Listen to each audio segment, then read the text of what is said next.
Well, you know what that music means. Even with the glitch, it means you are listening and watching TV Talk brought to you by the Ayn Rand Center UK, where we apply the practical principles of objectivism to television. Sometimes we make comparisons to Ayn Rand's fiction when they are appropriate. In this case, there may be some interesting comparisons. I'm not sure. I haven't yet talked to Jax or Jennifer, my partners in crime. Welcome, ladies. Today, we are going to deal with a show called Peaky Blinders, a Netflix series that started in 2013, starring the great Cillian Murphy. This time I got it right. I said Cillian Murphy. I don't like saying that, though, for some reason. I prefer Cillian, but, you know, that's just me. It's not a tomato thing. His real name is Cillian Murphy. Many of you might have been introduced to him in the great 28 Days Later, the very first installment of that series by Danny Boyle, which was one of the greatest zombie movies ever made. So if you want to see when there was the zombie genre that brought the infected to the world, the infected that could actually run after you and attack you and do terrible things to you, that's the movie to watch. And Cillian Murphy was a great part of that cast, and he heads this cast. He plays a gang leader by the name of Tommy Shelby, who is the head of a gang called the Peaky Blinders. It's hence the title of the show. And this gang is in Birmingham, industrial revolution, Birmingham, right post World War I, when the world was really, really, really in the crux of a lot of social, economic upheaval and change. It doesn't necessarily deal with those aspects, although the Industrial Revolution and the grit, the fire, the brimstone of being in the midst of Birmingham, which was one of the biggest industrial centers of the Industrial Revolution, is a backdrop. It's always present. It's ever present in pretty much every shot, and provides some of the atmospheric grit behind a lot of the shots, which I think are beautiful and cinematic. And it sort of provides that foundation of hardness that acquaints you with something that none of us in the modern era really understand, and that is the toughness and the durableness of all of these people. And that even though England was a land of laws and had been a land of common law for a long time, that was a quote. There should be scare quotes around law, because it was really, really a Wild West dynamic, and Peaky Blinders sort of plays off of those dynamics.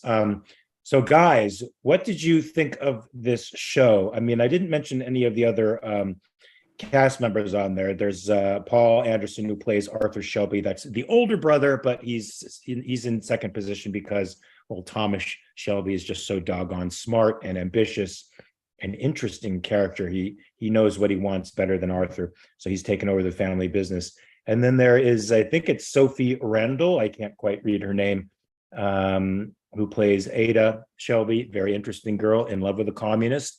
That brings out some very interesting political dynamics, which I know Jax wants to talk about. Helen McCrory, who plays Aunt Polly. Aunt Polly is a tough as nails girl. I just found out she passed away, unfortunately, and doesn't make it through the rest of the series. Passed away in real life. And that's unfortunate, because she is a force of nature. Like I said earlier, you forget how tough people were in the late 19th, early 20th centuries, because we've become so pussified.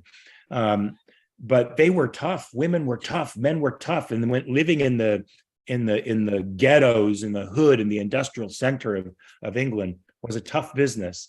As a bunch of other folks, when the men are going away to world wars, and in the absence of all the men being gone, which is not something that we can really relate to in today's times, but in the absence of all the men being gone, the women have to take over all their duties. And this woman, Aunt Polly, did have to take over the Shelby family business, which is, as you discover as the show goes on, not an easy thing to do. Being a gangster on the level that Thomas Shelby is and Aunt Polly, it requires not only a type of business acumen, but an incredible ambition and cruelty and sense of politic, what works, what doesn't work.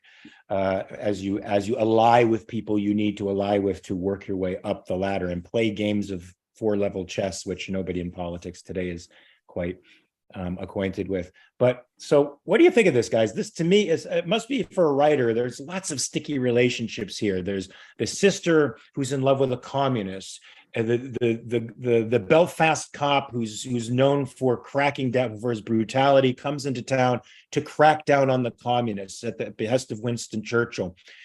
He becomes a part of the Shelby clan, which puts them in jeopardy. There's the Lees that are these outliers, these gypsies that are robbing one of the main track guys' syndicates. And there's a war between all three of them, and then a union, and there's sticky relationships all over the place. What do you think about that? I love that kind of stuff. Grace, which I didn't talk about, who's the spy who gets inserted into the Shelby Enterprise. What did you think about all these sticky relationships, these potential loves? Did you buy that Thomas didn't know who she was? Was it, I mean, he's so smart on every level except one. Well, like that's what women do. They they put the spell on men, and they lose their senses. So yeah, I absolutely love this show. I've watched it all the way to the end. I think it's like 5 or 6 seasons. And so I rewatched the first season for this TV talk and loved it. Even the second time through, I don't typically watch things more than once, don't read books more than once, but this one was so good. It delivers on all levels.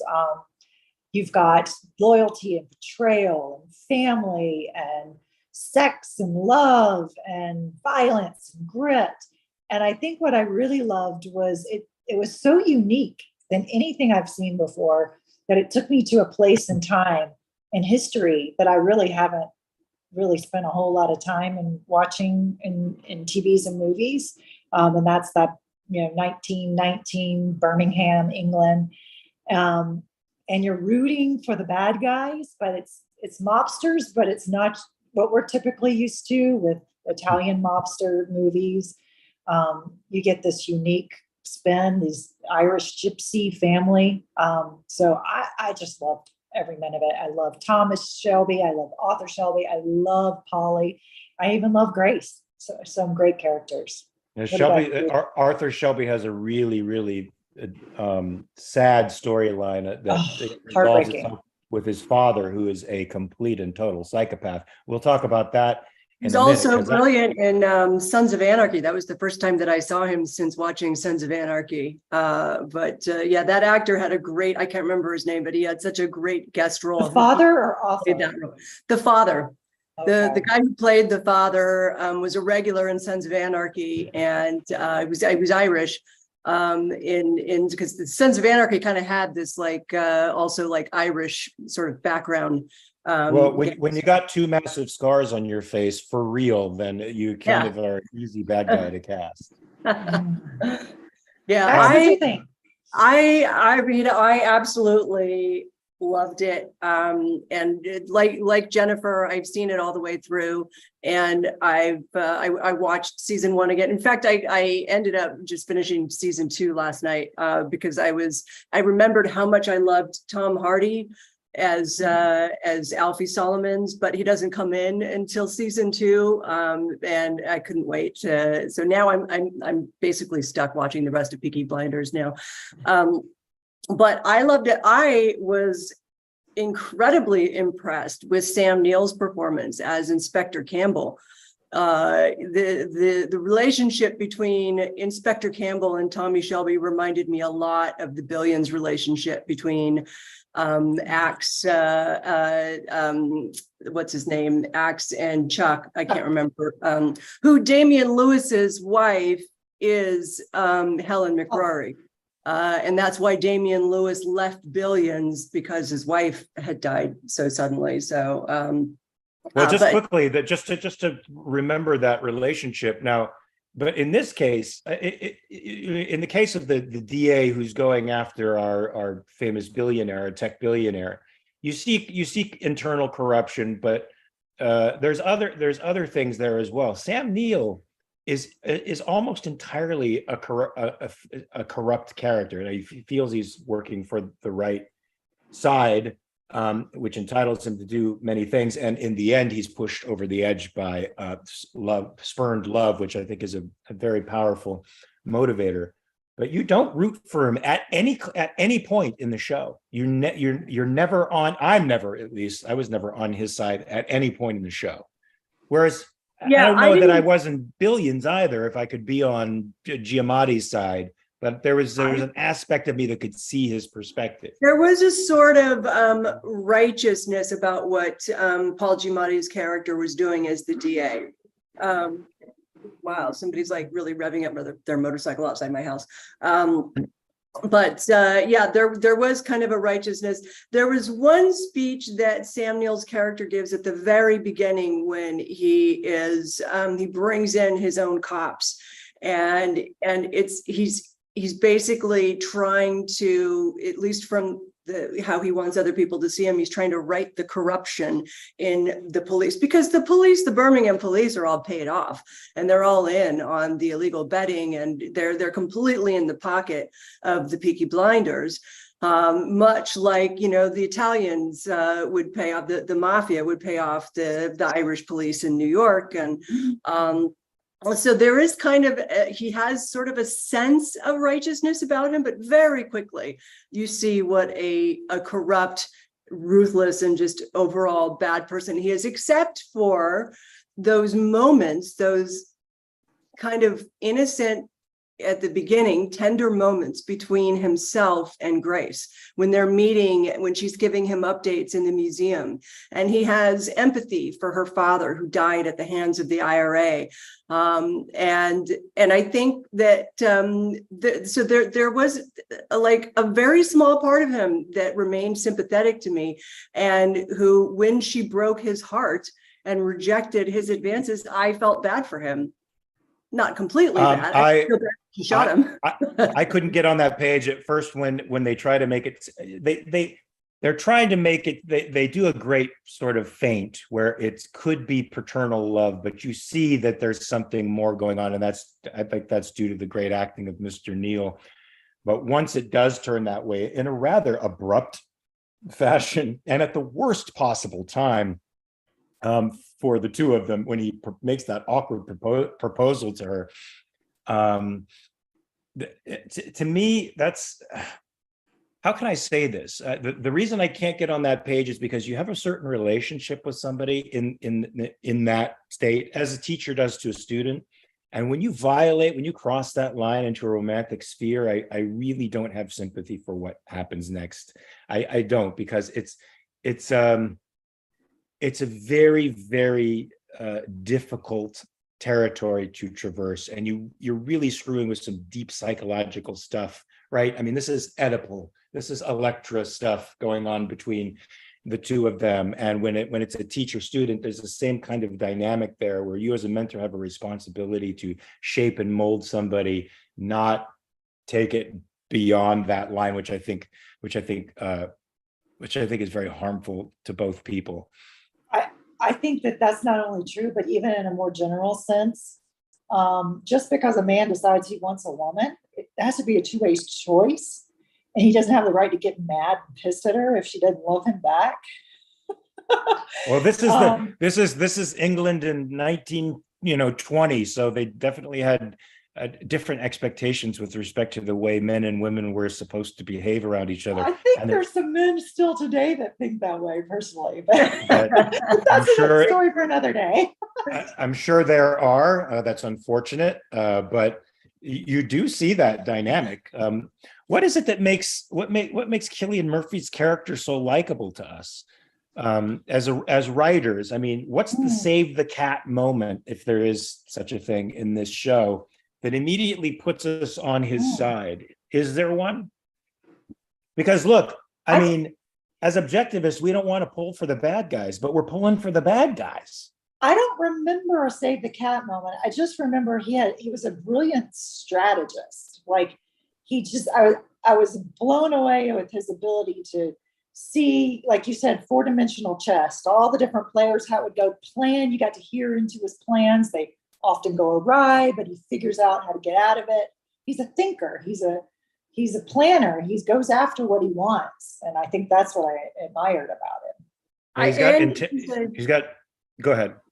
He's an individual thinker too. He is very ruthlessly individualistic, but for me, it was also learning of his war hero past. He loves England. He loves his country. He fought for his country, and he fought in the absolute worst environment. I don't know if it came out as much in season 1, but in World War I, he was a tunneler, which is the most dangerous job, where you're tunneling. It's almost like the coal miners, right? Like Raylan Givens in Justified, and with Walton Goggins, they were, you are in the absolute worst circumstances, and they dug. He talks about 2 places that he was in France, where they dug, and it's actually based, in reality, it was like an 18 miles of mines, right? They're digging in and they're putting in explosives, and they ended up blowing up the largest ditch ever, made by an explosive up until that time. But he has the most dangerous job. He's traumatized by it. He suffers from terrible PTSD, as does his brother. They call it, which they call the Flanders. They don't know what it's called. I thought they called it shell shock back then. They called it the Flanders in England, and I think they might have called it shell shock in the States, but they actually referenced the Flanders in Peaky Blinders. I think it was like in episode 3 or 4 of season 1 when Arthur he says, "Oh, he's got the Flanders again." I've never heard that. Oh, when he has a flashback and starts hallucinating and freaking out. When he beat the person to death, the boxer to death. But what? I mean, was that in season 1 or 2? No, nobody beat a boxer to death. No, sorry, he beat somebody to death. He beat somebody to death. Give away. I thought he ended up dying, sacrificing himself for Tommy. Are we thinking of the same person? We're not. We're talking about Arthur, Tommy's brother. Okay. I thought, you're in a different sphere now. Sorry, but anyhow, going back to Tommy and his Save the Cat. I mean, to me, it was kind of learning about that and learning how. I don't know, just how much he understands about the nature of business and politics. I can't say that it was a specific Save the Cat moment. It was just this, he just starts out as a cool guy. That very first image of him riding that horse through the streets of Birmingham when and all of the mills are going off and there's fires everywhere. Well, that would be a non-Save the Cat moment for me. I mean, it's a cool. Look. Let me just explain to people. Let me just explain to people what the Save the Cat moment is. Save the Cat is a Blake Schneider thing. He is somebody who wrote a book on how to write screenplays, and his idea is that within the first few pages of the script, the main character has to save the cat, meaning they have to do something that makes you sympathetic to their point of view, so that from that point on, you're on their side. There's the TV show House of Cards, I think, with Kevin Spacey, did the opposite, and literally the opposite in the very first scene that you see Kevin Spacey, and it was sort of a thumb in the eye of Blake Snyder. But I think Jennifer has the Save the Cat moment that happens. I think I know what you're going for. It's the moment when he has to kill his soldier in front of the Italian mob, and he pretends to kill him, and the boat comes by, and he actually hadn't killed him. He sends him off to. Yes, that is great. But what episode is that in? Oh, I don't know. That wasn't two, maybe 3. It was very early on. See, because the first thing he does, which is as Jax, as you say, it's filled with great imagery. He's riding into this town on this black stallion, bareback. It's very powerful. And he's not riding in hard. He's loping through, just walking through town. People are clearing out of his way. And he performs this ritual with this horse that essentially cons everybody into betting on that horse, because he knows down the line he's going to make sure those bets pile up to the point where he makes that horse lose and he's going to win, essentially robbing people of Yeah, their that's definitely not the save the cat moment. It's not a save the cat moment. I mean, what the Peaky Blinders do as they attempt to become legitimate bookies with licenses, justified by the state, is they corner these bets, they fix these races, and essentially take the money of pensioners who are betting on these races. So what they're doing is bad. But Thomas Shelby himself, as you guys said, I mean, that first move is an amazing strategic move that's 5 or 6 steps ahead in a plan that he has for success of his organization. He also has what I think is virtue. I don't know how you guys feel about this, but he also has a sense of loyalty, because when his friend, one of the Peaky Blinders, has a PTSD attack and ends up killing this Italian shop owner, their brothers, who are part of a syndicate themselves, want revenge. He takes control of that by faking this guy's death, which immediately makes you see that he's not the brutal gangster that we've become acquainted with movies like Capone and what was Untouchables. Goodfellas. Yeah, not that type of guy, but somebody with a heart and a sense of loyalty to those near him, which he also demonstrates with his sister's husband, by protecting him and freeing him eventually from prison. So he has those qualities, which are the opposite of Sam Neill's characters, who it makes deals and agreements for the purpose of trapping people, and which this also doesn't put me on his side, even though I see what he's trying to do. Murphy doesn't seem to do that at all in his deals. He doesn't make deals with people that he doesn't back up on some level or another. Am I wrong?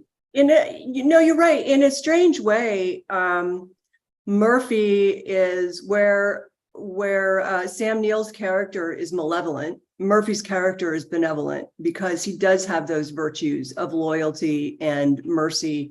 And he doesn't go out of his way to hurt people in the way that Sam Neill's character does, who thrives on it, who enjoys seeing people like Thomas Shelby and all the Peaky Blinders, who enjoys seeing them in the worst possible position. And he's constantly trying to set them up for failure as well. How much of that, Jax, do you think comes from his lack of war experience? It enters into this story multiple times that his own men don't respect him because he didn't fight in the war, and that the Peaky Blinders themselves have a moral stature above him, that like an inherent moral stature above him, because they were all in the war. Yeah, they're very much band of brothers, the Peaky Blinders. They have a large sense of loyalty to those who fought in the war.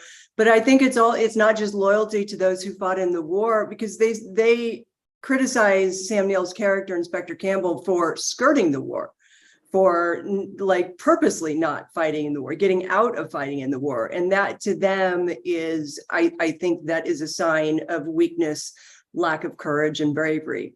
Which would make as a character profile, wouldn't that make that character want to make up for it by brutality? Make up for the weakness, the perceived weakness, right? By being more brutal, by being more harsh. Right. And there was I'm trying to in season 1, did you see the part where Tommy Shelby writes a letter to Winston Churchill? Was that in season 1, or did that happen in season 2? You have to watch the rest of Peaky Blinders, Mark. In season 2, Tommy Shelby writes a letter, a very persuasive letter to Winston Churchill, kind of doing a what's his name? Inspector Campbell is trying to double cross Tommy. Basically is using Tommy as an agent of the crown in a way, kind of forcing him to it, but then is telling Churchill, oh, but we'll double cross him later. And Churchill doesn't know Tommy from Adam. And so Tommy ends up sending Winston Churchill a letter saying, here's my name. I fought here. I fought in these two. I was at these locations. I know that you left your post. You left your political post so that you could go and fight in the front lines, like saying that. And so Winston Churchill, so now he's getting on Winston Churchill's side. And then Churchill is kind of like, well, Campbell, you didn't do that. But yeah, there is a tremendous sense of loyalty and honor among the men that fought in the war that they don't have for people who purposely skirted it.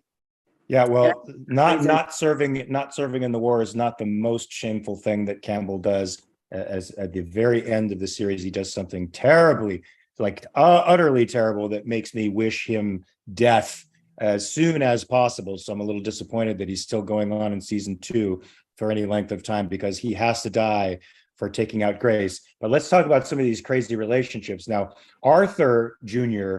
is a very sympathetic character to me, because he's like Fredo, in the sense that he's the older brother who has to, in a time when older brothers were considered to be the inheritors of the kingdom, he doesn't have the gravitas for it, so he has to defer it to the younger brother. Automatically makes him sympathetic to me. But then to see how much he has invested in an imaginary relationship with a non-existent father, and when he finally connects with him and invests all his hope in him like a child would, and to see his father take advantage of him like a sociopath. It was heartbreaking. It was heartbreaking on a lot of levels, because when they made the deal, Arthur Sr. gets him in the ring and basically beats the crap out of him. It was such an interesting, I think very true. The writer understood the desperate dynamic between an abandoned son and his father, that they could almost do anything to you and you'll accept it because they're your father. And you have this open door policy of hope that sort of never goes away. I'm hoping that what his father did, the bitterness of that separation, closes a door in Arthur's heart to that, and maybe gives him some closure. But I don't know. Does that happen? What did you guys think of that relationship? That was super juicy. Arthur is such a tragic character. He, I mean, from the moment, I think you see it in episode 1, and he has, throughout the series, he has these glimmers of hope and redemption. But he's such the Shakespearean tragic character. That relationship between him and his father was, it is so telling of who Arthur is, kind of at his core, that there is a hole in his soul that will never be repaired by the abandonment and complete mistreatment that his father gave him. And he is just ever hopeful, and he tries to fill that with drugs and alcohol, cocaine and women and violence, and God. He tries that too. He tries that with God later on in the series, and nothing quite fills it. I feel like, and towards the end of season 1, after his father abandons him, he tries to kill himself. Yes, right. And nearly succeed at that. He doesn't even succeed at that, which becomes a running joke between the two brothers. But that was heartbreaking for me to see that. And was it as heartbreaking for you to see it? I mean, I'm looking at it from the perspective of a real fatherless son who has those same open-ended desires that are never satisfied. But then it's hard to imagine, as a 21st century guy, or growing up as I did in the mid 20th century, where we didn't have these issues, at least I never did, of first brothers inheriting the world. I didn't come from a culture where, as the first brother, you had the lion's share of the responsibility, but are too incompetent to take care of that. That's a devastating thing to witness from the outside, knowing that that's a part of their culture. Well, that's an interesting dynamic also between Tommy and Arthur, because Arthur's the oldest, and rightfully he should be the one that's caring for the business. But And I think that that comes into play a little bit later, but Arthur doesn't really question Tommy's authority too much, because Tommy has proven that he knows well. And also, and Tommy's doesn't suffer from the same kind of fatal hope that Arthur suffers from. Tommy knows who his father is. And, Yes, he does. and I think that's one of the reasons why Tommy, even though he suffers from PTSD from the war, Arthur suffers from it quite a bit more. And I think part of the reason why he suffers with it is that he does have this kind of constant disillusionment with his own father. Tommy learned long ago that his father, and again, part of something to be valued and appreciated about Tommy is he learned that his father wasn't to be valued. And it didn't matter that his father was blood. And I think that's an exceptional thing to get through your psyche, because your psyche resists that. And that shows a strength in Tommy that's very, very unique. Because what Arthur does, I think that Arthur's psychological profile is much more typical of somebody who has those kind of father issues. But what about this next relationship, Grace? This Irish barmaid comes into the bar that is sort of the headquarters of the Peaky Blinders, and she gets a job there. Now, Thomas immediately figures out that she's not who she says she is. And what I love about that is it's a great feint. There's lots of great feints in this, because you think he's going to sort this shit out, and then what's going to happen? But, you know, that blinding, amazing, life-flattening force called love comes into it for both of them, and it puts her in an incredible crucible, emotional crucible, where she has to use him for intelligence and rat him out to this guy Campbell, who we've all come to the conclusion is evil, and who's also, you know, trying to winnow his way into her life, while at the same time falling in love with him. So a lot of this, after a while, her snitching becomes attempts to save his life from Campbell, and which is what a great problem for a writer to put people in, to do the wrong thing for the right reason. Yeah. Or, you know, it is like, what an incredible emotional dynamic, and it's acted very well by the actors who plays it. You can see her world changing, and as she protects Thomas from the IRA guys, you see the closure and the change in her from, you know, wanting revenge, which was her motivation. She was a very heroic character in that sense for what she's doing. Actually, a very good character. And it seemed like it was satiated in the moment when she saved Thomas's life and killed the IRA guy. She's like, I'm done. I think I'm it. This is it. I'm done. But of course she's not, because Campbell's not done with her, and he's got other plans for her. What did you think of that relationship and that crazy love triangle? What'd you think of it, Jennifer? Well, I was just like enjoying the moment, like as just an audience member with her popcorn. Like I just enjoyed a good love story, and the fact that you don't know where it's going to go, but she's like, you see the chemistry between them. It was a twist. I think for me, I wasn't expecting the inspector dude, Sam Neill's character, to fall in love with her, because he seemed so much older and was the father figure. So that was kind of a twist. See, I expected it, but it made me that? I did. I saw it when he touched her hand. He was trying to make it paternal, but it was a lie. I could tell it was a lie. And I knew this awkward moment was going to come to pass between the two of them. I just didn't.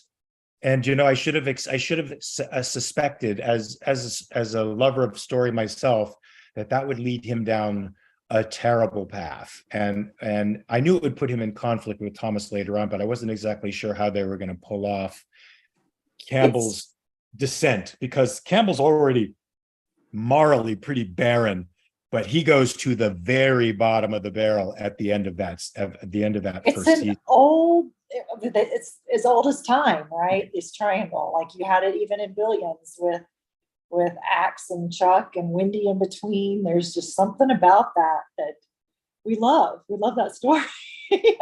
Yeah, the writer for the Tomorrow People who also did the Vampire Diaries used to say she loved relationship geometries. She's like, oh, the geometry works here, and always getting people in these triangles. It creates a lot of conflict. Is that true? Do you like that? You like that relationship geometry?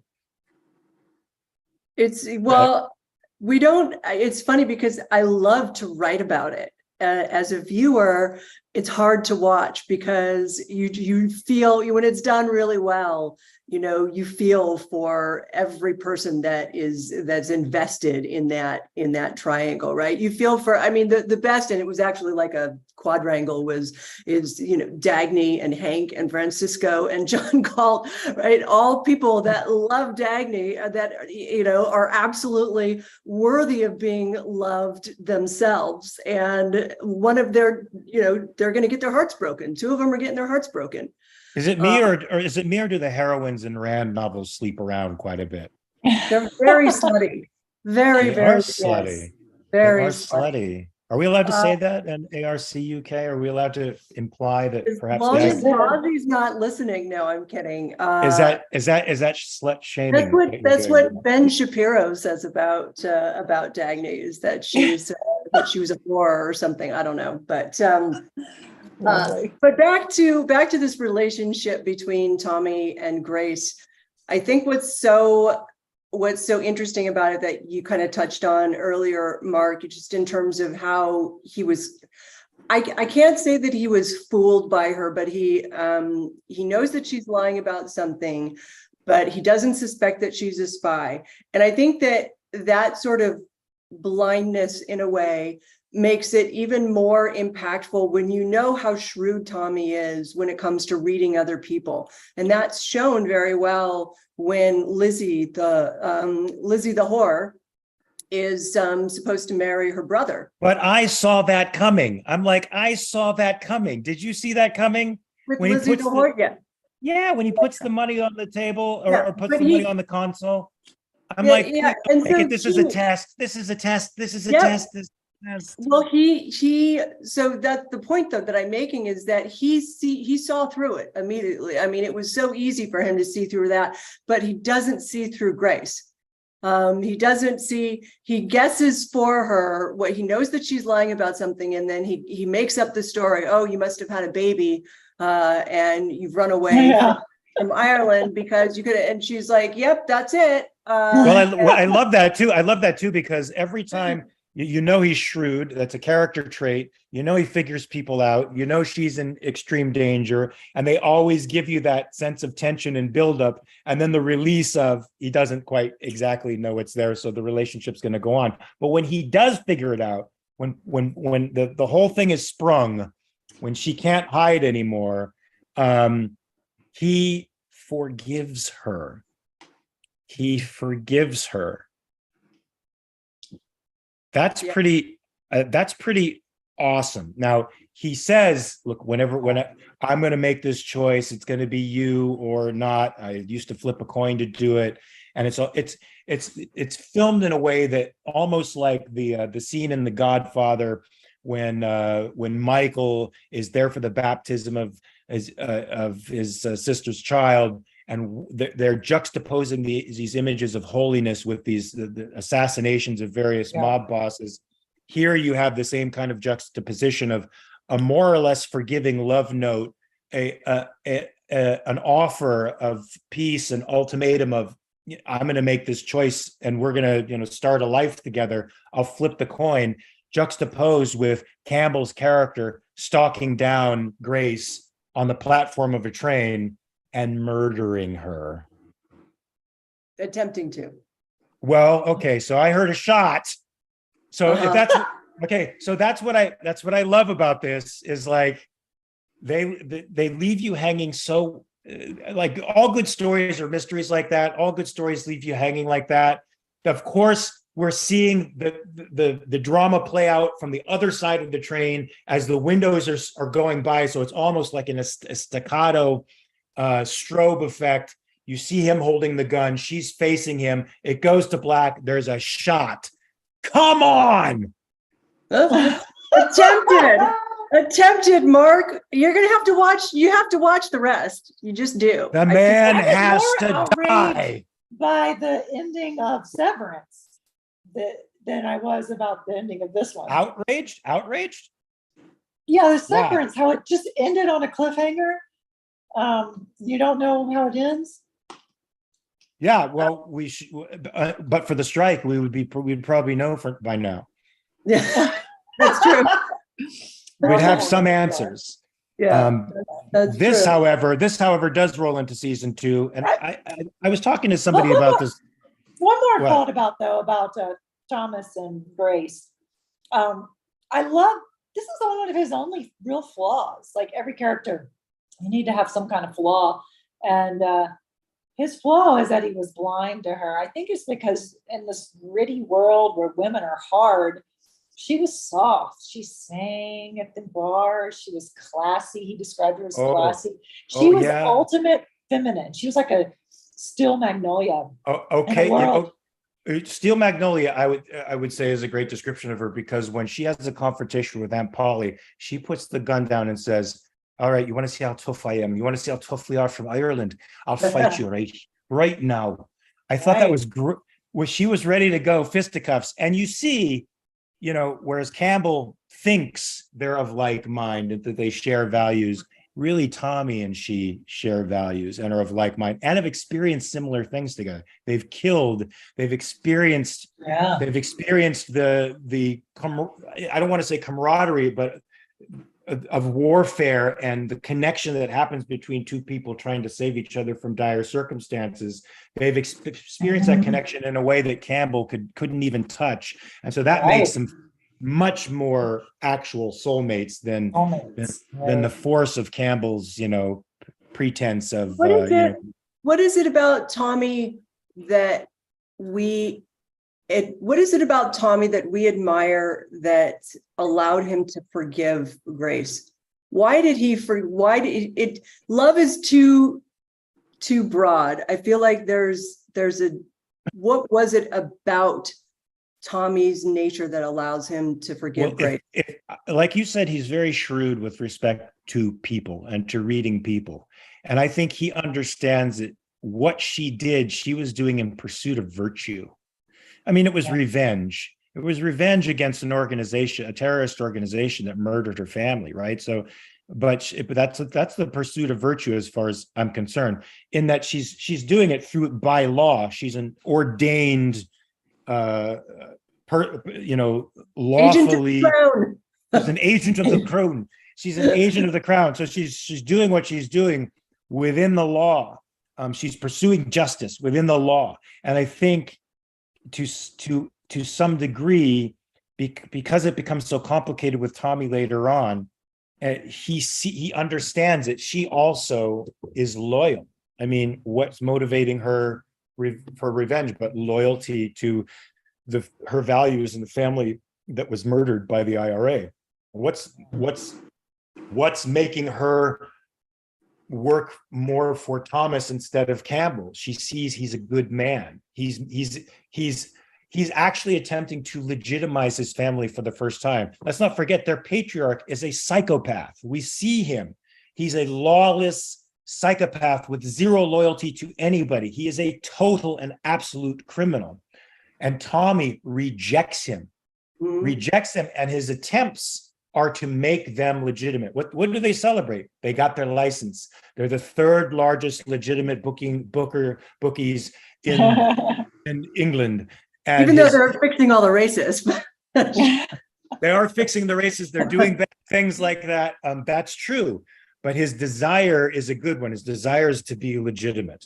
Right. I think and that's one of the things that was really interesting too about how they were fixing the races that also kind of gives you this little glint of empathy is that they're very protective, not just of their family, but of all the local people, all the townspeople in Birmingham. And one of the things that they decide to do is one of the things that Tommy says is once they've had this big race where they're fixing it and they're making a bunch of money, Tommy directs them to give all the money back to the people that lost on the race in the town. That's a save the cat moment. That's a save the cat moment right there. There's save the cat moments all over the place. So yes, this group, the Peaky Blinders, a criminal organization that you want to win. But as for us objectivists, there's a lot to get behind. There's real virtues that these people are pursuing, and yeah, the nominal position of good and bad is juxtaposed, right? It's different. The nominal good guy isn't so good, and the nominal bad guy isn't so bad. But that's sort of the complex nature of literature and filmmaking today that makes it, I think, much more fascinating than archetypal characters. But it still makes it great. I love watching a guy in command of his universe, even when things seem to be going slightly out of control, when things seem to be overwhelming him. He's still in command of his universe. Tommy Shelby has moments where they put him in dire jeopardy, where it seems like all is lost, but he still has command of his universe. Yeah, I absolutely agree. And I wonder too about these types of characters. If you put Tommy Shelby in another time period, in another town that wasn't so fraught with the Industrial Revolution and with hardship and difficulties, if you put him in another time, in another town where there weren't where corruption wasn't so widespread and gangs weren't running things, what would he be? What kind of a person would he have with turned a out? stable family, with a stable father, with a mother that was still there, without that backdrop, he becomes, I think, a major innovator, a CEO of a big company. I think he brings a great deal of value to the world. I don't know that he's there yet, but he seems to be attempting to be there. I don't know if his priorities are in the right place, and that it's about legitimacy in the eyes of the world. It's about, material success. I don't know yet what he's bringing to it, what value he's creating yet, but certainly for that time and for the class that he's in, and for the social and economic space that he's in, he's a giant. He's a giant in his world. So I have a question. As gangster movies and gangster shows go, how does Peaky Blinders rate?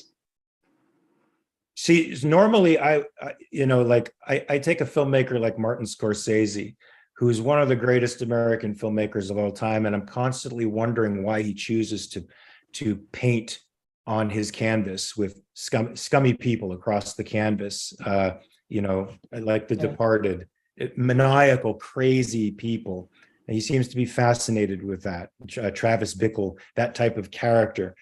But you don't get that lowness here. There's no squatting to this character. It's elevated in the way that The Godfather is an elevated gangster movie about family, loyalty, business, and shrewdness.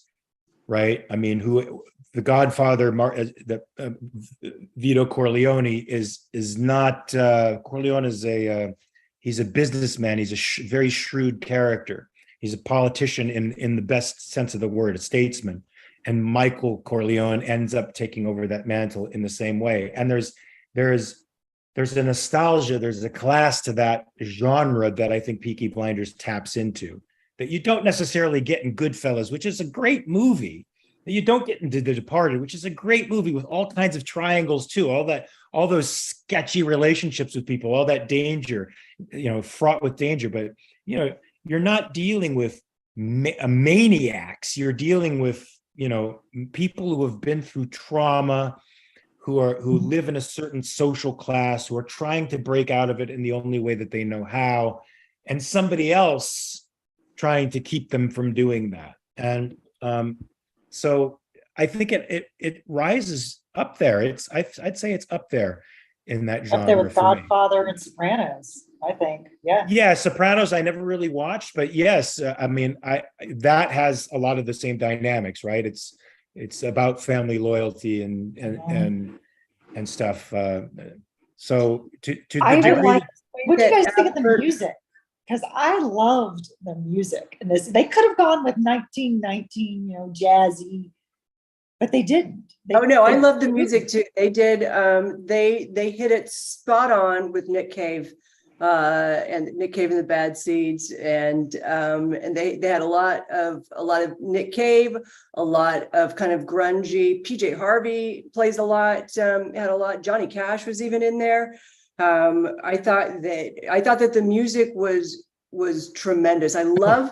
Actually, and I think it was probably, maybe it was Peaky Blinders, where I kind of for the first time was like, I love that they're using contemporary music, and for this kind of more old fashioned. They did that with, what was the show that we watched, 1883 or 1886 or something, with the ship. Remember they had a lot of really cool contemporary music, but I loved all the music. They just did such a great job with it. And I will say, I'm gonna answer my own question and say that I will go so far as to say that of all the gangster movies and shows, Peaky Blinders rates #1 for me, even over The Godfather. And that's sacrilege. Get hit down by the. But I will say that the music did make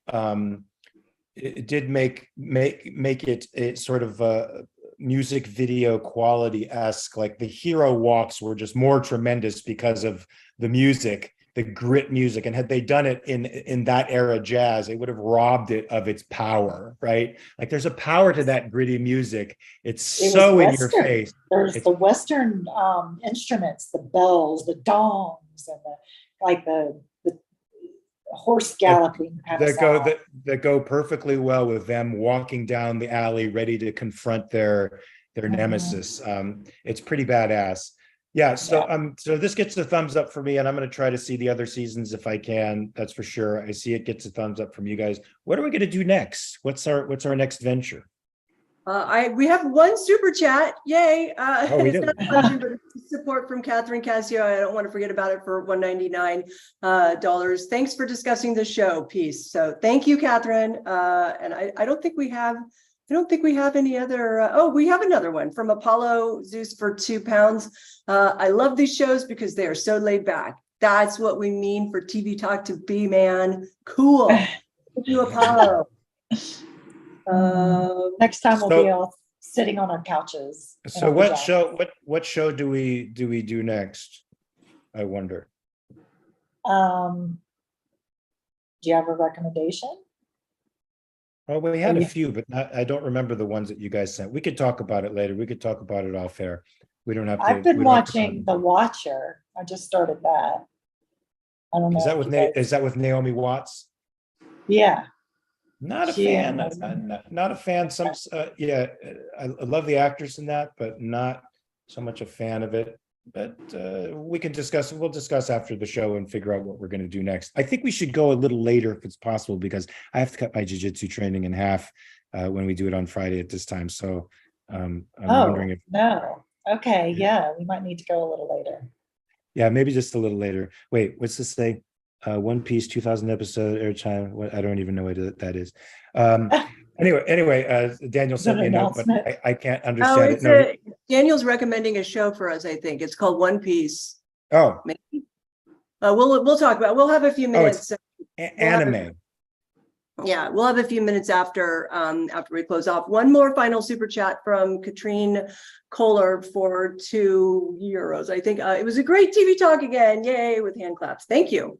Thank you.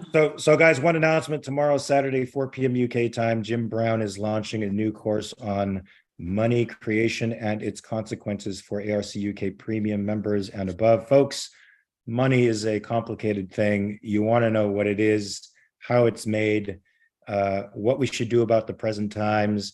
You want to get in on this if you can. You want to be informed, because we're headed for the ship. But that's a whole nother conversation. Well, guys, this has been fun. We'll get together. We'll put our three blonde heads together, and figure out what show we do next and when we do it. But hopefully, it'll be very soon. Any final comments before we bid the TV Talk audience adieu? I think we have to each do one Peaky Blinders imitation. One Peaky Blinders imitation. Yep. By Okay. order of the Peaky Blinders. By order of the Peaky Blinders, this show is now closed. There you go. Yes. There you go. So by order of the Peaky Blinders, this show is over. Always remember to check your premises. Bye.